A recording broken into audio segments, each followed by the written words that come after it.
श्रीचामुण्डायै नमः। ॐ श्रीमहामायायै नमः। ॐ श्रीमत्सिंहासनेश्वर्यै नमः।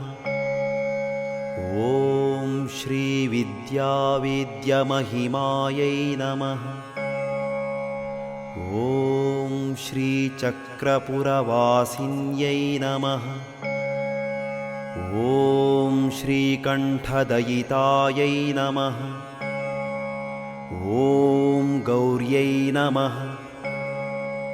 ॐ गिरिजायै नमः। ॐ भुवनेश्वर्यै नमः। ॐ महाकाल्यै नमः। ॐ महालक्ष्म्यै नमः। ॐ महावाण्यै नमः।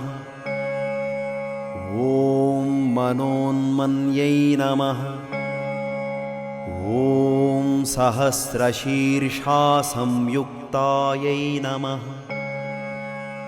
ॐ सहस्रकरमण्डितायै नमः। ॐ कौसुम्भवसनोपेकायै नमः। ॐ रत्नकुञ्चकधारिण्यै नमः।